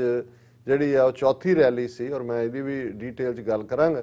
ਔਰ ਇਸ ਦੇ ਨਾਲ ਅੱਜ ਸ਼ਿਕਾਗੋ ਦੇ ਵਿੱਚ ਵੀ, ਬਰਮਿੰਗਮ ਦੇ ਵਿੱਚ ਵੀ, ਇੰਗਲੈਂਡ ਦੇ ਵਿੱਚ ਔਰ ਇਸੇ ਤਰ੍ਹਾਂ ਸੈਨ ਫਰਾਂਸਿਸਕੋ ਦੇ ਵਿੱਚ ਵੀ ਜਿਹੜੇ ਵਾਸਟ ਰੈਲੀਜ਼ ਹੋਈਆਂ, ਦੇਗ ਤੇਗ ਫਤਿਹ ਰੈਲੀਜ਼ ਦੇ ਨਾਂ ਥੱਲੇ ਇਹਦੀ ਕਾਲ ਸਿੱਖਸ ਫਾਰ ਜਸਟਿਸ ਨੇ ਦਿੱਤੀ ਸੀ। ਔਰ ਜ਼ਾਹਿਰ ਹੈ ਕਿ ਜਿਹੜਾ ਵੀ ਪੰਥ ਨੂੰ ਪਿਆਰ ਕਰਦਾ ਹੈ ਉਸ ਨੂੰ ਇਹ ਹੁੰਦਾ ਹੈ ਕਿ ਜਿਹੜੀ ਵੀ ਇਵੈਂਟ ਅੱਜ ਕਿਸਾਨਾਂ ਦੇ ਲਈ, ਪੰਜਾਬ ਦੀ ਆਜ਼ਾਦੀ ਦੇ ਲਈ, ਸਿੱਖ ਕੌਮ ਦੇ ਗਲੋਂ ਗੁਲਾਮੀ ਦੇ ਸੰਗਲ ਕੱਟਣ ਦੇ ਲਈ ਹੈ, ਉਸ ਦੇ ਵਿੱਚ ਉਹ ਪੂਰੇ ਜੋਸ਼ੋ ਖਰੋਸ਼ ਦੇ ਨਾਲ ਸ਼ਾਮਲ ਹੁੰਦੇ ਨੇ। ਔਰ ਇਸ ਸਾਰੇ ਦੇ ਵਿੱਚ ਜਿਹੜਾ ਆਉਣ ਵਾਲੇ ਦਿਨਾਂ 'ਚ ਵੀ ਮੈਂ ਕੱਲ ਵੀ ਅਨਾਉਂਸ ਕੀਤਾ ਸੀ ਕਿ ਕਿਵੇਂ ਅੱਜ ਇੱਕ ਬਹੁਤ ਵੱਡਾ ਜਿਹੜਾ ਜ਼ੂਮ ਸੈਮੀਨਾਰ ਜਾਂ ਜ਼ੂਮ ਕਾਨਫਰੰਸ ਇਹੀ ਕਿ ਬਈ ਇਹ ਫਾਰਮਰ ਇਸ਼ੂ ਕੀ ਨੇ,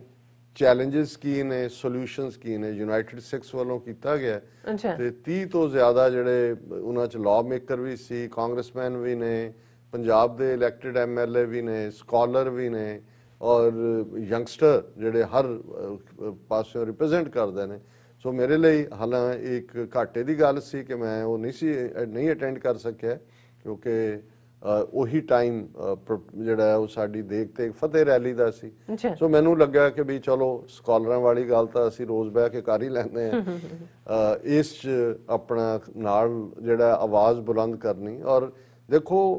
ਅਸੀਂ ਇਹ ਵੀ ਮਹਿਸੂਸ ਕਰਦੇ ਹਾਂ, ਬੇਸ਼ੱਕ ਅਸੀਂ ਤਾਂ ਹੁਣ ਉਹ ਜਿਹਨੂੰ ਇਹ ਕਹਿੰਦੇ ਨੇ ਗੁਰਬਾਣੀ ਦੇ ਵਿੱਚ ਕਿ ਵੀ ਪਿੱਛਾ ਰਿਹਾ ਦੂਰ, ਅੱਗਾ ਆਇਆ ਨੇੜੇ, ਅਸੀਂ ਤਾਂ ਹੁਣ ਉਹ ਜ਼ਿੰਦਗੀ ਦੀ ਸੜਕ ਦੀ ਲਾਸਟ ਐਗਜ਼ਿਟ ਦੇ ਨੇੜੇ ਤੇੜੇ ਆ। ਪਰ ਇਸ ਗੱਲ ਦੀ ਤਸੱਲੀ ਹੁੰਦੀ ਹੈ ਕਿ ਜਿਹੜਾ ਝੰਡਾ 4 ਦਹਾਕੇ ਪਹਿਲਾਂ ਸਾਡੇ ਸਾਥੀਆਂ ਨੇ ਚੁੱਕਿਆ, ਅਸੀਂ ਵੀ ਉਸ ਕਾਫਲੇ ਦੇ ਵਿੱਚ ਸ਼ੁਮਾਰ ਹੋਏ ਔਰ 4 ਦਹਾਕਿਆਂ ਬਾਅਦ ਜਦੋਂ ਅਸੀਂ ਆਪਣੇ ਪ੍ਰੋਟੈਸਟ ਦੇ ਵਿੱਚ ਯੰਗਸਟਰਸ ਨੂੰ ਦੇਖਦੇ ਹਾਂ, ਉਸੇ ਸਪਿਰਿਟ ਦੇ ਨਾਲ ਅੱਜ ਕਾਰ ਰੈਲੀ ਸੀ ਰਿਚਮੰਡ ਗੁਰਦੁਆਰਾ ਰਿਚਮੰਡ ਹਿੱਲ ਤੋਂ ਸ਼ੁਰੂ ਹੋਇਆ ਔਰ 2 ਘੰਟੇ ਉਹਨਾਂ ਨੇ ਪਹੁੰਚਦਿਆਂ ਲੱਗੇ ਜਦੋਂ ਤੱਕ ਕੌਂਸੂਲੇਟ ਦੇ। ਔਰ ਇੱਧਰ ਉਹ ਜੋਸ਼ੋ ਖਰੋਸ਼ ਹੈ ਝੰਡਿਆਂ ਦੇ ਨਾਲ, ਇੱਧਰ ਜਿਹੜੇ ਨੇ ਪ੍ਰੋਟੈਸਟ ਕਰਨ ਵਾਲੇ ਸਿੰਘ ਪਹੁੰਚੇ ਹੋਏ ਨੇ। ਸੋ ਇੱਕ ਅਜੀਬ ਜਿਹਾ ਮਾਹੌਲ ਲੱਗਦਾ ਹੁੰਦਾ ਹੈ, ਮਤਲਬ ਲੱਗਦਾ ਹੈ ਕਿ ਵੀ ਕਈ ਵਾਰ ਜੇ ਕੋਈ ਲਾਗਿਓਂ ਗੋਰਾ ਕਾਲਾ ਨਾ ਲੰਘ ਰਿਹਾ ਹੋਏ ਤੇ ਲੱਗਦਾ ਵੀ ਅਨੰਦਪੁਰ ਆ ਗਏ, ਅਨੰਦਪੁਰ ਸਾਹਿਬ ਦਾ ਹੈ। ਹੁਣ ਅਸੀਂ ਤਾਂ 4 ਦਹਾਕਿਆਂ ਤੋਂ ਉਸ ਧਰਤੀ ਦੀ ਮਹਿਕ ਤੋਂ ਹੀ ਵਿਰਵੇ ਹਾਂ, ਲੇਕਿਨ ਇੱਥੇ ਤੁਹਾਨੂੰ ਜਦੋਂ ਲੱਗਦਾ ਹੈ ਵੀ ਇਹ ਉਸ ਧਰਤੀ ਦੇ ਮਿੱਟੀ ਦੇ ਪੁੱਤਰੀਆਂ ਔਰ ਖਲੋਤੇ ਨੇ ਆ ਕੇ ਔਰ ਉਸ ਮਹਿਕ ਨੂੰ ਜਿਹੜੀ ਸਾਡੇ ਰੋਮ ਰੋਮ 'ਚ ਵਸੀ ਹੋਈ ਹੈ, ਉਹ ਮਹਿਕ ਦੇ ਨਾਲ ਉਸ ਧਰਤੀ ਦੀ ਪੀੜ ਵੀ, ਔਰ ਇਹ ਜਿਸ ਅੰਦਾਜ਼ 'ਚ ਸਮੁੱਚੀ ਦੁਨੀਆ 'ਚ, ਔਰ ਮੈਂ ਸਮਝਦਾ ਵੀ ਉਹਨਾਂ ਦੀਆਂ ਏਜੰਸੀਆਂ ਔਰ ਦੂਜਿਆਂ ਨੇ ਜੋ ਵੀ ਪਹਿਲਾਂ ਕੈਲਕੂਲੇਟ ਕੀਤਾ ਹੋਏਗਾ ਉਹ ਵੀ ਆਪਣੇ ਪੈਨਾਂ ਦੀਆਂ ਨਿੱਬਾਂ ਤੋੜ ਰਹੇ ਹੋਣਗੇ ਕਿ ਵੀ ਇਹ ਕੀ ਹੋ ਗਿਆ ਕਿ ਵੀ ਇਹਨੇ ਹੁਣ ਇੰਨੇ ਆਰਟੀਕਲ ਆ ਰਹੇ ਨੇ ਕਿ ਭਾਈ ਸਿੱਖ ਜਿਹੜੇ ਨੇ ਉਹਨਾਂ ਨੇ ਮੋਦੀ ਦੀ ਤੜ ਤੋੜ ਦਿੱਤੀ ਹੈ। ਔਰ ਉਹੀ ਅਸੀਂ ਕਰਾਂਗੇ ਗੱਲ ਮਾਰਕੰਡੇ ਕਾਠਜੂ ਜਿਹੜਾ ਕਹਿੰਦਾ ਸੀ ਕਿ अभी तो टीयर गैस हुआ है, लाठी चली है, जब गोली चलेगी फिर खाओगे। वो विवेक से बात करना चाहती है सरकार, करो। हुण वो भी कहना नहीं मैं self critic I have change, क्योंकि ਜਿਹੜਾ ਸਿੱਖੀ ਦਾ ਪਿਆਰ ਹੈ ਕੌਮ ਦੇ ਵਿੱਚ ਰੋਮ ਰੋਮ ਚ ਵਸਿਆ ਹੋਇਆ, ਕੋਈ ਕਿਸੇ ਨੂੰ ਕਹਿਣ ਨਹੀਂ ਗਿਆ। ਔਰ ਜਿਸ ਗਿਣਤੀ ਦੇ ਵਿੱਚ ਹਰ ਥਾਂ ਤੇ ਔਰ ਇੰਨੇ ਵਾਈਡ ਸਪਰੈਡ ਨੇ, ਉਹਨਾਂ ਦਾ ਟਰੈਕ ਨਹੀਂ ਰੱਖਿਆ ਜਾ ਰਿਹਾ। ਔਰ ਜੇ ਅੱਜ ਹੀ ਮੈਂ ਦੇਖਾਂ ਘੱਟੋ ਘੱਟ 20 ਥਾਵਾਂ ਦੇ ਉੱਤੇ ਉਹ ਪ੍ਰੋਟੈਸਟ ਹੋਏ ਨੇ। ਔਰ ਛੋਟੇ ਛੋਟੇ ਜਿਨ੍ਹਾਂ ਨੂੰ ਕੁਝ ਹੋਰ ਨਹੀਂ ਆ ਉਹ ਮਾਲ ਦੇ ਉੱਤੇ ਜਾ ਕੇ ਖਲੋ ਜਾਂਦੇ ਨੇ ਜਿੱਥੇ ਕੌਂਸੂਲੇਟ ਨਹੀਂ ਹੈ ਜਾਂ ਦੂਸਰਾ ਨਹੀਂ ਹੈ। ਸੋ ਇਸ ਸਾਰੇ ਦੇ ਵਿੱਚ ਜਿੱਥੇ ਕਮਿੰਗ 12 ਤਰੀਕ ਸੈਚਰਡੇ ਨੂੰ ਦਸ਼ਮੇਸ਼ ਦਰਬਾਰ ਕਾਰਟਰੇਟ ਵੱਲੋਂ ਜਿਹੜਾ ਉੱਥੇ ਵੀ ਇੱਕ ਵੱਡੇ ਟਰੱਕ ਔਰ ਕਾਰ ਰੈਲੀ ਹੈ ਜਿਹਦੇ 'ਚ ਉਹਨਾਂ ਨੇ ਸਾਰੇ ਝੰਡੇ ਲੈ ਕੇ ਔਰ ਕਿਸਾਨਾਂ ਦੇ ਹੱਕ 'ਚ ਆਵਾਜ਼ ਉਠਾਣੀ ਹੈ। ਵਾਸ਼ਿੰਗਟਨ ਡੀਸੀ ਦੀ ਜਿਹੜੀ ਰੈਲੀ ਹੈ ਉਹ ਕਾਫੀ ਵੱਡੇ ਆਕਾਰ ਦੀ ਹੁੰਦੀ ਜਾ ਰਹੀ ਹੈ। ਉਹਨਾਂ ਨੇ ਅਰਲਿੰਗਟਨ ਦੇ ਵਿੱਚ ਜਿਹੜਾ ਇਕੱਠੇ ਹੋ ਕੇ ਫਿਰ ਵਾਈਟ ਹਾਊਸ ਜਿਹੜਾ ਹੈ ਔਰ ਕੈਪੀਟਲ ਔਰ ਫਾਈਨਲੀ ਉਹਨਾਂ ਦੀ ਡੈਸਟੀਨੇਸ਼ਨ ਇੰਡੀਅਨ ਐਮਬੈਸੀ ਹੈ। ਔਰ ਅੱਜ ਵੀ ਮਤਲਬ ਜਿੰਨੀ ਇੱਕ ਪੁਲਿਸ ਫੋਰਸ ਉਹਨਾਂ ਨੇ ਸੱਦੀ ਹੋਈ ਸੀ, ਮਿੱਟੀ ਵਾਲੇ ਟਰੱਕ ਵੀ ਸੱਦੇ ਹੋਏ ਸੀ, ਟੋ ਟਰੱਕ ਵੀ, ਕਿਉਂਕਿ ਲਾਸਟ ਦੇ ਵੇੜੇ ਐਨ ਜਦੋਂ ਗੱਡੀਆਂ ਆ ਕੇ ਸਾਹਮਣੇ ਹੋ ਗਈਆਂ ਪੁਲਿਸ ਕਾਪ ਕਹੇ ਚਲੋ ਚਲੋ, ਉਹ ਜਕਾਰੇ ਤੇ ਨਾਰੇ, ਉੱਤੇ ਸਾਰਾ ਟ੍ਰੈਫਿਕ ਬੰਦ ਸੀ। ਸੋ ਅੱਜ ਉਹਨਾਂ ਨੇ ਇਹ ਵੀ ਡਰ ਰੱਖਿਆ ਸੀ ਕਿ ਅਸੀਂ ਟੋ ਵੀ ਕਰਾ ਦੇਣਾ। ਲੇਕਿਨ ਅਸੀਂ ਫਿਰ ਵੀ ਸ਼ੁਕਰਗੁਜ਼ਾਰ ਵੀ ਹੁੰਦੇ ਆ ਇਹਨਾਂ ਨਿਊਯਾਰਕ ਦੀ ਪੁਲਿਸ ਫੋਰਸ ਜਿਹੜੀ ਹੈ ਬੜੇ ਪੋਲਾਈਟ ਹੁੰਦੇ ਨੇ, ਉਹਨਾਂ ਨੇ ਜਿੰਨਾ ਕੁ ਦਾਇਰਾ। ਔਰ ਇਹ ਵੀ ਅਮਰੀਕਾ ਦੀ ਬਿਊਟੀ, ਜਦੋਂ ਅਸੀਂ ਹਿਊਮਨ ਰਾਈਟ ਦੀ ਗੱਲ ਕਰਦੇ ਹਾਂ, ਰਾਈਟ ਟੂ ਪ੍ਰੋਟੈਸਟ, ਉਹਨਾਂ ਦਾ ਜਿੰਨੀ ਵਾਰੀ ਇੰਡੀਅਨ ਪ੍ਰਾਈਮ ਮਿਨਿਸਟਰ ਦੂਜੇ ਤੀਜੇ ਆਉਂਦੇ ਰਹੇ ਨੇ ਐਨ ਆਮੋ ਸਾਹਮਣੇ ਵਾਈਟ ਹਾਊਸ, ਉਦੋਂ ਤਾਂ ਕੰਧ ਵੀ ਨਹੀਂ ਸੀ ਵਿਚਾਲੇ 9/11 ਤੋਂ ਪਹਿਲਾਂ, ਤੇ ਇਵੇਂ ਅੰਦਰ ਤੱਕ ਆਵਾਜ਼ਾਂ ਜਾਂਦੀਆਂ ਸੀ। ਅਸੀਂ ਨਰਸਿਮਹਾ ਰਾਓ ਦੇ ਜ਼ਮਾਨੇ ਤੋਂ ਇਹਨਾਂ ਨੂੰ ਕਹਿਣਾ ਸ਼ੁਰੂ ਕੀਤਾ। ਔਰ ਇਹ ਵੀ ਹੈ ਹੁਣ ਜਿਹੜੇ ਲੋਕ ਨਹੀਂ ਵੀ ਸ਼ਾਮਲ ਹੋ ਰਹੇ ਉਹਨਾਂ ਨੇ ਵੀ, ਜਿਵੇਂ ਇੱਕ ਦਿੱਲੀ 'ਚ ਸਰਦਾਰ ਜੀ ਦਾ ਜ਼ਿਕਰ ਆਇਆ ਕਿਤੇ ਕਿ ਜੀ ਉਹ ਜਾ ਕੇ ਈਵਨ ਜਿਹੜੇ ਦੇਸੀ ਕੁੱਤੇ ਆਮ ਜਿਹੜੇ ਰੂੜੀਆਂ ਤੇ ਔਰ ਸੜਕਾਂ ਉਹਨਾਂ ਨੂੰ ਵੀ ਖਵਾਉਂਦੇ ਨੇ। ਔਰ ਦੂਜੇ ਉਹਨਾਂ ਨੇ ਇੱਕ ਅਪੀਲ ਕੀਤੀ ਹੈ ਪ੍ਰੋਟੈਸਟਰਸ ਨੂੰ, ਉਹਨਾਂ ਨੇ ਕਿਹਾ ਜੀ ਦੇਖੋ ਮੈਂ ਕੁੱਤਿਆਂ ਨੂੰ ਬਹੁਤ ਪਿਆਰ ਕਰਦਾ ਔਰ ਤੁਸੀਂ ਮੇਰੇ ਕੁੱਤਿਆਂ ਦੀ ਬੇਇੱਜ਼ਤੀ ਨਾ ਕਰੋ। ਜਦੋਂ ਤੁਸੀਂ ਮੋਦੀ ਕੁੱਤਾ ਹਾਏ ਹਾਏ ਕਹਿੰਦੇ ਹੋ ਤੇ ਮੈਨੂੰ ਇਹ ਲੱਗਦਾ ਕਿ ਇਹ ਤੁਸੀਂ ਇਹ ਮੇਰੇ ਬਹੁਤ ਚੰਗੇ ਕੁੱਤੇ ਨੇ, ਤੁਸੀਂ ਕੋਈ ਹੋਰ ਨਾਰਾ ਲੱਭੋ, ਇਹ ਜਿਹੜਾ ਨਾ ਕਰੋ।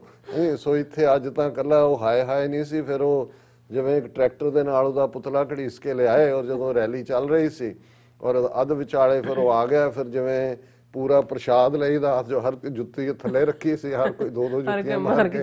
ਅੱਗੇ ਲੰਘ ਰਿਹਾ ਸੀ। ਔਰ ਸਾਡੀ ਟੀਮ ਨੇ ਇਸ ਨੂੰ ਲਾਈਵ ਤਾਂ ਅਸੀਂ ਨਹੀਂ ਸੀ ਕਿਉਂਕਿ ਆਲਰੇਡੀ ਉਹਨਾਂ ਦੇ ਚੱਲ ਹੀ ਰਹੇ ਸੀ। ਹਾਂ ਉਹ ਤਾਂ ਜਿਹੜੇ ਚੱਲ ਰਹੇ ਸੀ ਉਹਨਾਂ ਨੇ 6 ਫਾਰ ਜਸਟਿਸ ਵੱਲੋਂ ਆਲਮੋਸਟ ਕਈ ਘੰਟੇ ਦਾ ਲਾਈਵ ਸੀ। ਔਰ ਉਹਨਾਂ ਦਾ ਕੰਮ ਪ੍ਰੋਫੈਸ਼ਨਲ ਹੁੰਦਾ ਹੈ, ਇਸ ਲਈ ਸਾਨੂੰ ਸੀ ਕਿ ਵੀ ਅਸੀਂ ਜਿਹੜਾ ਉਸ ਨੂੰ ਔਨ ਦਾ ਗਰਾਊਂਡ ਕਵਰ ਕਰੀਏ। ਔਰ ਬੜੀ ਅੱਛੀ ਕਵਰੇਜ ਕੀਤੀ ਹੈ। ਔਰ ਅੱਜ 9:30 ਤੋਂ 10 ਦੇ ਪੀਰੀਅਡ 'ਚ ਜਿਹੜਾ ਸਾਡਾ ਗੁਫ਼ਤਗੂ ਦਾ ਟਾਈਮ ਹੁੰਦਾ ਹੈ, ਤੁਸੀਂ ਇਸ ਦੇ ਝਲਕਾਰੇ ਦੇਖ ਸਕਦੇ ਹੋ, ਜੁੱਤੀਆਂ ਪੈਂਦੀਆਂ ਵੀ ਮੋਦੀ ਨੂੰ ਦੇਖ ਸਕਦੇ ਹੋ। ਔਰ ਮੈਂ ਫਿਰ ਅਗੇਨ ਬਾਰ-ਬਾਰ ਪਾਕਿਸਤਾਨ ਵੱਲ ਜਦੋਂ ਜਾਂਦਾ ਕਿ ਜਿਹੜੀ 2 ਮਿੰਟ ਦੀ ਸਾਡੀ ਅਪੀਲ ਸੀ ਕੁਝ ਦਿਨ ਪਹਿਲਾਂ ਪਾਕਿਸਤਾਨੀ ਮੀਡੀਆ ਨੂੰ, ਆਵਾਮ ਨੂੰ ਔਰ ਹਕੂਮਤ ਨੂੰ, ਉਹਨੇ ਰੰਗ ਦਿਖਾਇਆ। ਅੱਜ 5-6 ਪਾਕਿਸਤਾਨੀ ਚੈਨਲ ਡਿਫਰੈਂਟਲੀ ਉਹਨਾਂ ਵੱਲੋਂ ਜਿਹੜੀ ਹੈ ਕਵਰੇਜ ਕੀਤੀ ਗਈ। ਔਰ ਮੈਨੂੰ ਦੇਖਣ ਦਾ ਤਾਂ ਨਹੀਂ ਮੌਕਾ ਬਣਿਆ ਕਿਉਂਕਿ ਅਸੀਂ 4 ਵਜੇ ਉੱਥੋਂ ਨਿਕਲੇ ਔਰ ਸਿੱਧੇ ਸਟੂਡੀਓ ਆ ਗਏ। ਲੇਕਿਨ ਜਿਸ ਗਰਮਜੋਸ਼ੀ ਦੇ ਨਾਲ ਸਾਡੇ ਪਾਕਿਸਤਾਨੀ ਪੱਤਰਕਾਰ ਵੀ ਔਰ ਇਹ ਸਮਝਣ ਦੀ ਕੋਸ਼ਿਸ਼ ਵੀ ਕਰਦੇ ਨੇ, ਪਿਛਲੇ ਇਹਨਾਂ 2-3 ਦਿਨਾਂ 'ਚ ਆਲਮੋਸਟ ਪਾਕਿਸਤਾਨ ਦੇ ਸਾਰੇ ਹੀ ਵੱਡੇ ਜਿਹੜੇ ਮੇਜਰ ਨਿਊਜ਼ ਚੈਨਲ ਨੇ ਉਹਨਾਂ ਦੇ ਨਾਲ ਮੇਰਾ ਇੰਟਰਵਿਊ ਵੀ ਹੋਇਆ ਔਰ ਆਉਣ ਵਾਲੇ ਦਿਨਾਂ ਦੇ ਵੀ ਸਕੈਜੂਲਡ ਨੇ। ਔਰ ਇਸ 'ਚ ਥੋੜਾ ਜਿਹਾ ਇਹ ਵੀ ਹੋ ਜਾਂਦਾ ਪਰ ਹੁਣ ਅੱਜ ਕੱਲ੍ਹ YouTube ਚੈਨਲ ਦਾ ਤੇ ਕਈ ਬਹੁਤ ਸਾਰੇ ਜਿਹੜੇ ਨੇ YouTube ਦੇ ਉੱਤੇ ਕਰਨਾ ਚਾਹੁੰਦੇ ਨੇ। ਹਾਲਾਂ ਮੈਂ ਕਿਸੇ ਨੂੰ ਨਿਰਾਸ਼ ਨਹੀਂ ਕਰਨਾ ਚਾਹੁੰਦਾ, ਪਰ ਸਾਡੀਆਂ ਮਜਬੂਰੀਆਂ ਵੀ ਹੁੰਦੀਆਂ ਨੇ, ਉਨੀ ਇੱਕ ਟਾਈਮ ਲਿਮਿਟੇਸ਼ਨ ਹੈ, ਉਨਾ ਜਿਹੜਾ ਪਾਰਟ ਉਸ ਨਾਲ ਜੁੜਿਆ ਹੋਇਆ। ਲੇਕਿਨ ਇਸ ਗੱਲ ਦੀ ਖੁਸ਼ੀ ਵੀ ਹੈ ਕਿ ਇਹ ਉਸ ਧਰਤੀ ਤੇ ਜਿੱਥੇ ਮੋਦੀ ਉਸ ਮਸਤ ਹੰਕਾਰੀ ਸ਼ਰਾਬੀ ਹਾਥੀ ਵਾਂਗ ਇਵੇਂ ਜਾ ਰਿਹਾ ਸੀ ਕਿ ਭਾਈ ਉਹ ਆਪਣੀ ਸੁੱਟ ਦੇ ਵਿੱਚ ਜਿਹਨੂੰ ਮਰਜ਼ੀ ਲਪੇਟ ਕੇ ਉਧਰ ਸੁੱਟਦੇ, ਵੱਡੇ ਵੱਡੇ ਦਰਖਤ ਜਿਵੇਂ ਹਾਥੀ ਖਾੜ ਦਿੰਦੇ ਨੇ ਜਾਂ ਦੂਜੇ ਨੇ, ਪਰ ਇਧਰ ਛੋਟੀ ਜਿਹੀ ਕੌਮ ਦੇ ਭਾਈ ਬਚਿੱਤਰ ਸਿੰਘ ਦੇ ਭਰਾਵਾਂ ਨੇ ਨੇਜ਼ਾ ਫੜ ਕੇ ਉਹਦੇ ਹਾਥੀ ਦੀ ਸੁੰਡ ਚ ਮਾਰਿਆ ਤੇ ਝੰਗਾੜਾ ਮਾਰਿਆ, ਜਿਵੇਂ ਜਦੋਂ ਨਾ ਅਗਲੇ ਵੀ ਕੁਰ ਚੁੱਕ ਲੈਂਦਾ, ਫਿਰ ਉਹ ਘੁੰਮ ਕੇ ਪਿੱਛੇ ਨੂੰ ਹੋ ਕੇ ਜਿਹੜੀ ਉਹਦੀ ਉਹਨੂੰ ਹੀ ਕਰਦਾ। ਬਸ ਹੁਣ ਉਹਨੇ ਜਿਹੜੀ ਹੈ ਉਹ ਚੁੱਕੀ ਹੋਈ ਹੈ ਸੁੰਡ, ਅੱਗੇ ਬਰਛਿਆਂ ਵਾਲੇ ਖੜੇ ਨੇ, ਔਰ ਇਸ ਕੋਈ ਸ਼ੱਕ ਨਹੀਂ ਹੈ ਕਿ ਬੇਸ਼ੱਕ ਇਹਨੂੰ ਡਿਫਰੈਂਟਲੀ ਵੀ ਇੰਟਰਪ੍ਰੇਟ ਕੀਤਾ ਜਾ ਸਕਦਾ ਸੀ, ਪਰ ਜਦੋਂ 2-2.5 ਹਜ਼ਾਰ ਨਿਹੰਗ ਸਿੰਘ ਆਪਣੇ ਘੋੜਿਆਂ ਨਾਲ ਪਹੁੰਚੇ ਔਰ ਉਹ ਜਿਹੜੀਆਂ ਪਿਕਚਰਸ ਵੀ ਸਾਹਮਣੇ ਆਉਂਦੀਆਂ ਨੇ ਕਿ ਪੁਲਿਸ ਇੱਕ ਪਾਸੇ ਹੈ ਤੇ ਉਹ ਇਧਰੋਂ ਜਦੋਂ ਘੋੜਿਆਂ ਤੇ ਪਹੁੰਚੇ, ਆ ਗਏ ਬਾਬੇ ਕੋਈ ਨਹੀਂ ਫਿਕਰ, ਜਕਾਰੇ ਕਰ ਲਾਵਾਂਗੇ, ਰਗੜੇ ਕਰਾਂਗੇ ਇਹ, ਤੇ ਉਹ ਜਿਹੜੇ ਹੁਣ ਪੱਤਰਕਾਰ ਜਾਂ ਕਈ ਜਿਨ੍ਹਾਂ ਨੇ ਕਦੇ ਦੇਖਿਆ ਹੀ ਨਹੀਂ, ਹੁਣ ਮਤਲਬ ਤੁਸੀਂ ਦੇਖੋ ਵੀ ਜਿਹੜੀ ਪ੍ਰੈਜੈਂਟੇਸ਼ਨ ਮੀਡੀਆ 'ਚ ਵੀ ਰਹੀ ਹੈ ਪੰਜਾਬ ਦਾ, ਮਤਲਬ ਤਾਂ ਪਾਜੀ ਪੰਗੜਾ ਬਸ ਉਹੀ ਜੋ ਬਾਲੀਵੁੱਡ ਨੇ ਐ ਕਰਕੇ ਉਂਗਲਾਂ ਚੁੱਕਦਿਆਂ ਦਿਖਾਤਾ ਵੀ ਜਿਵੇਂ ਹਾਂ ਜਿਵੇਂ ਸਾਰਾ ਪੰਜਾਬ ਜਿਹੜਾ ਉਹਨਾਂ ਨੂੰ ਹੋਰ ਕੋਈ ਕੰਮ ਨਹੀਂ ਹੈ। ਇਹ ਉਹਨਾਂ ਨੇ ਨਾ ਕਦੇ ਖੁਦਕੁਸ਼ੀਆਂ ਦਿਖਾਈਆਂ ਵੀ ਕਿਸਾਨਾਂ ਦਾ ਕੀ ਹਾਲ ਹੈ, ਅਦਰਵਾਈਜ਼ ਕੀ ਹੈ, ਲੇਕਿਨ ਹੁਣ ਜਦੋਂ ਉਹਨਾਂ ਨੇ ਔਰ ਜਿਵੇਂ ਸਿੱਖਾਂ ਨੂੰ ਪੇਂਟ ਕੀਤਾ ਗਿਆ ਆਤੰਕਵਾਦੀ ਬਣਾ ਕੇ, ਦਹਿਸ਼ਤਗਰਦ ਬਣਾ ਕੇ, ਹੁਣ ਜਦੋਂ ਸਿੱਖ ਸੱਭਿਆਚਾਰ ਦੀ ਫ੍ਰੈਗਰੈਂਸ ਹੈ, ਲੰਗਰ ਵੀ ਚੱਲ ਰਹੇ ਨੇ ਔਰ ਦੂਸਰੇ ਵੀ, ਮੈਂ ਉਹਨਾਂ ਦੇ ਸਲਮ ਜਿਹੜੇ ਨੇ ਉਹਨਾਂ ਦੇ ਬੱਚੇ ਉਹਨਾਂ ਦੇ ਉਹ ਕਹਿੰਦੇ ਵੀ ਸਾਡੇ ਬੱਚੇ ਕਹਿੰਦੇ ਨੇ ਕਿ ਵੀ ਇਹ ਖਾਣਾ ਅਸੀਂ ਜ਼ਿੰਦਗੀ 'ਚ ਕਦੇ ਖਾਧਾ ਹੀ ਨਹੀਂ ਹੈ, ਪਹਿਲੀ ਵਾਰ ਅਸੀਂ ਪੇਟ ਭਰ ਕੇ ਖਾ ਰਹੇ ਹਾਂ। ਔਰ ਉਹ ਜਿਹੜੇ ਨੇ ਲਾਣ ਵਾੜੇ ਉਹਨਾਂ ਕਹਿੰਦੇ ਗੁਰੂ ਕੇ ਲੰਗਰ ਨੇ, ਆ ਭਾਈ ਇਹ ਲੰਗਰ ਨਹੀਂ ਕਦੇ ਤੋਟ ਆਂਦੀ, ਆਓ ਭਾਈ ਆਓ। ਹੁਣ ਇਹ ਜਿਹੜੀ ਸੱਭਿਆਚਾਰ ਦੀ ਬਿਊਟੀ ਵੀ ਸਾਹਮਣੇ ਆਈ, ਔਰ ਜਦੋਂ ਇਹ ਆਇਆ ਉਹ ਕਹਿੰਦੇ ਇਹ ਨਿਹੰਗ ਦੇਖ ਕੇ ਬਰਛੇ, ਉਹ ਇੱਕ जर्नलिस्ट पूछ रही है कि भी कॉन्स्टिट्यूशन में तलवार तो अलाउड है, ये इतने बड़ा है, ये कहते ये भी अलाउड है, हमें गुरु ने कहा जितने शस्त्र उठाए जाते उठाओ, है ना। हुण ये भी एक जलवा, और फिर नाड़ू फिर हिस्ट्री वाल मुड़ते हैं। अच्छा ये वो ने उन्होंने कहा जी ये जानसार ने, ये वो ने ਜਿਹੜੇ जंग के मैदान च ਜਾਂ ਜਿੱਤ ਕੇ ਆਉਂਦੇ ਨੇ ਜਾਂ ਮਰਨ ਲਈ ਜਾਂ ਸ਼ਹੀਦ ਹੁੰਦੇ ਨੇ, ਵਿਚਾਰਲਾ ਕੋਈ ਰਸਤਾ ਨਹੀਂ ਹੁੰਦਾ, ਤੇ ਉਹਨਾਂ ਨੂੰ ਇਹ ਵੀ ਖੌਫਜ਼ਦਾ ਹੋ ਗਿਆ ਵੀ ਇਹ ਕਿੱਥੋਂ ਇਹ ਸਾਰਾ ਸਿੱਖ ਸੱਭਿਆਚਾਰ ਦੇ ਦੁਆਲੇ ਸਾਰੀ ਗੱਲ ਘੁੰਮ ਰਹੀ ਹੈ। ਸੋ ਇਹਨੂੰ ਵੀ ਡੀਰੇਲ ਕਰਨ ਦੇ ਲਈ ਜਿਹੜੀਆਂ ਸਾਜ਼ਿਸ਼ਾਂ ਨੇ ਹਕੂਮਤ, ਬੀਜੇਪੀ ਵੀ ਜਿਨ੍ਹਾਂ ਦੇ ਉਹੀ ਆਰਐਸਐਸ ਦੀ ਖੇਡ ਆਪਣੇ ਥਾਂ ਤੇ ਚੱਲ ਰਹੀ ਹੈ, ਔਰ ਖਾਸ ਤੌਰ ਤੇ ਇਸ ਵੇਲੇ ਜਿਹੜੀਆਂ ਖੱਬੇ ਪੱਖੀ ਧਿਰਾਂ ਨੇ, ਲੈਫਟਿਸਟ ਧਿਰਾਂ ਨੇ, ਉਹ ਇਹਦਾ ਨੈਰੇਟਿਵ ਬਦਲਣ ਦੀ ਕੋਸ਼ਿਸ਼ ਕਰ ਰਹੀਆਂ ਕਿ ਇਹਨੂੰ ਸਿੱਖ ਐਂਗਲ ਇਸ ਚੋਂ ਕੱਢ ਲਓ, ਸਿੱਖ ਸੱਭਿਆਚਾਰ ਨੂੰ ਪਾਸੇ ਕਰ ਦਿਓ, ਤੇ ਫਿਰ ਬਚਦਾ ਕੀ ਹੈ? ਕੋਈ ਤੁਹਾਡੇ ਉਹ ਲਾਲ ਝੰਡਿਆਂ ਵਾਲਿਆਂ ਨੂੰ ਤਾਂ ਤੁਸੀਂ ਕਿਸੇ ਨੂੰ ਕੀ ਖਵਾਣਾ ਹੈ, ਤੁਹਾਡਾ ਆਪਣਾ ਹਾਲ ਇਹ ਹੈ। ਮੈਨੂੰ ਇੱਕ ਗੱਲ ਯਾਦ ਆਈ ਕਿ ਕਿਹਾ ਜਾਂਦਾ ਕਿ ਵੀ ਇੱਕ ਬੰਦਾ ਡਾਕਟਰ ਦੇ ਕੋਲ ਗਿਆ ਤੇ ਉਹਨੂੰ ਕਹਿੰਦਾ ਕਿ ਡਾਕਟਰ ਸਾਹਿਬ ਮੈਨੂੰ ਕਬਜ਼ ਰਹਿੰਦੀ ਹੈ। ਉਹਨੇ ਇੱਕ ਦਵਾਈ ਲਿਖੀ, ਉਹਨੂੰ ਦਿੱਤੀ, ਉਹਨੂੰ ਕਿਹਾ ਵੀ ਆਹ ਖਾ ਲਈ। ਦੂਜੇ ਦਿਨ ਆਇਆ, ਕਹਿੰਦਾ ਡਾਕਟਰ ਸਾਹਿਬ ਫਰਕ ਨਹੀਂ ਪਿਆ। ਉਹਨੇ ਹੋਰ ਸਟਰੋਂਗ ਲਿਕੁਇਡ ਲਿਖਿਆ, ਉਹ ਫਿਰ ਆ ਗਿਆ, ਕਹਿੰਦਾ ਕਿ ਵੀ ਕਿਉਂ ਹੈ? ਕਹਿੰਦਾ ਜੀ ਆਰਾਮ ਨਹੀਂ ਆਇਆ। ਤੀਜੇ ਦਿਨ ਡਾਕਟਰ ਨੂੰ ਵੀ ਲੱਗਾ ਵੀ ਇੰਨਾ ਸਟਰੋਂਗ ਮੈਂ ਲੈਗਜ਼ੇਟਿਵ ਦੇ ਰਿਹਾ ਹਾਂ। ਉਹ ਕਹਿੰਦਾ ਜੀ ਤੁਸੀਂ ਕਰਦੇ ਕੀ? ਉਹ ਕਹਿੰਦਾ ਜੀ ਮੈਂ ਕਾਮਰੇਡ ਹਾਂ ਤੇ ਮੈਂ ਤਾਂ ਪਬਲਿਕ ਰੈਲੀਆਂ। ਉਹਨੇ ਜੇਬ ਚੋਂ 20 ਰੁਪਏ ਕੱਢ ਕੇ ਕਿਹਾ ਲੈ ਕਾਮਰੇਡਾ ਜਾ ਕੇ ਪਹਿਲਾਂ ਖਾ ਕੁਛ, ਕਿਉਂਕਿ ਉਹਨੇ ਭੁੱਖੇ ਮਰਨ ਵਾਲੇ। ਸੋ ਮਤਲਬ ਇਹਨਾਂ ਦਾ ਆਪਣਾ ਤਾਂ ਕੋਈ ਹੈ ਹੀ ਨਹੀਂ ਹੈ, ਇਹਨਾਂ ਦੇ ਤਾਂ ਕੀ ਨਿਕਲਣਾ ਇਹਨਾਂ ਦੀ ਆਈਡੀਓਲੋਜੀ ਚੋਂ। ਪਰ ਹੁਣ ਜਿੱਥੇ ਸਾਰੀ ਸਿੱਖ ਆਈਡੀਓਲੋਜੀ ਦੇ ਨਾਲ ਗੱਲ ਇੱਥੋਂ ਤੱਕ ਪਹੁੰਚ ਗਈ ਹੈ, ਹੁਣ ਉਹਨਾਂ ਨੂੰ ਲੱਗਦਾ ਵੀ ਲਾਲ ਝੰਡੇ ਖੜੇ ਕਰ ਦਿਓ ਆਪਣੇ, ਔਰ ਜਿਹੜੇ ਦੂਸਰੀਆਂ ਸਟੇਟਾਂ ਦੇ ਵਿੱਚ ਕੋਈ ਜਿਹੜੇ ਨੇ ਪੋਲੀਟੀਕਲ ਪ੍ਰਿਜ਼ਨਰ ਨੇ, ਹਾਲਾਂਕਿ ਅਸੀਂ ਉਹਨਾਂ ਦੀ ਰਿਹਾਈ ਦੀ ਮੰਗ ਕਰਦੇ ਹਾਂ ਜਿਨ੍ਹਾਂ ਨੂੰ ਵੀ ਬੇਗੁਨਾਹ, ਪਰ ਹੁਣ ਤੁਸੀਂ ਕਿਸਾਨੀ ਮੁੱਦੇ ਨੂੰ ਉਹਨਾਂ ਦੇ ਨਾਲ ਵੀ ਜੋੜ ਦਿਓ। ਸਟੇਜ ਤੋਂ ਕਹੋ ਜੀ ਜਕਾਰਾ ਨਹੀਂ ਨਾ ਲਾਓ, ਇਹ ਧਾਰਮਿਕ ਨਹੀਂ ਹੈ ਤੇ ਸੈਕੂਲਰ ਹੈ। ਤੇ ਤੁਹਾਡੇ ਸੈਕੂਲਰ ਜਦੋਂ 6 ਸਾਲ ਤੋਂ ਤੁਹਾਨੂੰ ਜੁੱਤੀਆਂ ਫੇਰ ਰਿਹਾ ਸੀ ਮੋਦੀ ਐਂਡ ਆਲ, ਕਿੱਥੇ ਸੀ ਤੁਹਾਡੇ ਸੈਕੂਲਰ ਲੋਕ? ਔਰ ਇਸ ਦੇ ਉੱਤੇ ਅਸੀਂ ਡੀਟੇਲ ਚ ਸੈਕੰਡ ਸੈਗਮੈਂਟ ਚ ਗੱਲ ਕਰਾਂਗੇ, ਪਰ ਅਸੀਂ ਇਸ ਹਿਊਮਨ ਰਾਈਟਸ ਡੇ ਦੇ ਮੌਕੇ ਅਗੇਨ ਇਹਨਾਂ 72 ਵਰਿਆਂ ਦੇ ਹਿਊਮਨ ਰਾਈਟਸ ਦੇ ਸ਼ਹੀਦਾਂ ਨੂੰ ਦੁਨੀਆ ਭਰ ਚ, ਔਰ ਜਿਹੜੇ ਅੱਜ ਇਸ ਦੇ ਲਈ ਲੜ ਰਹੇ ਨੇ, ਜਿੱਥੇ ਜਿੱਥੇ ਵੀ ਕੋਈ ਖਲੋ ਕੇ ਇੱਕ ਆਵਾਜ਼ ਵੀ ਜਿਹੜੀ ਹੈ ਉਹ ਉੱਠਦੀ ਹੈ ਕਿ ਮੈਂ ਜ਼ੁਲਮ ਨੂੰ ਨਹੀਂ ਮੰਨਦਾ, ਤੇ ਇਹ ਮੈਂ ਸਮਝਦਾ ਕਿ ਵੀ ਉਸੇ ਹੀ ਬਹਾਦਰੀ ਦਾ ਹੈ। ਜਿਵੇਂ ਕੋਈ ਜੰਗ ਦੇ ਮੈਦਾਨ 'ਚ ਯੋਧਾ ਲੜਦਾ ਹੈ, ਇਵੇਂ ਹੀ ਜਿਸ ਪਿੰਡ ਵਿੱਚ ਕੋਈ ਇਨਸਾਫ ਲੈਣ ਲਈ, ਅਦਲ ਲੈਣ ਲਈ, ਆਪਣੇ ਇਮਾਨ ਨੂੰ ਕਾਇਮ ਰੱਖਦੇ ਆ, ਉਸ ਲਈ ਜੂਝਦਾ ਹੈ, ਉਸ ਦੇ ਅੱਗੇ ਅੱਜ ਅਸੀਂ ਆਪਣਾ ਸਿਰ ਝੁਕਾਉਂਦੇ ਹਾਂ। ਜੀ ਡਾਕਟਰ ਸਾਹਿਬ, ਤੁਹਾਡਾ ਬਹੁਤ ਬਹੁਤ ਸ਼ੁਕਰੀਆ। ਤੁਸੀਂ ਆਪਣੇ ਵਿਚਾਰ ਸਾਡੇ ਦਰਸ਼ਕਾਂ ਨਾਲ ਸਾਂਝੇ ਕੀਤੇ ਨੇ। ਸਵਾਗਤ ਲੈਣੇ ਬ੍ਰੇਕ ਤੇ ਤੋਂ ਪਹਿਲਾਂ ਅਸੀਂ ਆਪਣੇ ਦਰਸ਼ਕਾਂ ਤੇ ਸਰੋਤਿਆਂ ਨੂੰ ਅਪੀਲ ਤੇ ਬੇਨਤੀ ਕਰਦੀ ਹੈ ਵਿਊਅਰਸ, ਜਿਸ ਤਰ੍ਹਾਂ ਕਿ ਤੁਸੀਂ ਜਾਣਦੇ ਹੋ ਕਿ ਟੀਵੀ 84 ਇੱਕ ਪੰਥਕ ਚੈਨਲ ਹੈ। ਟੀਵੀ 84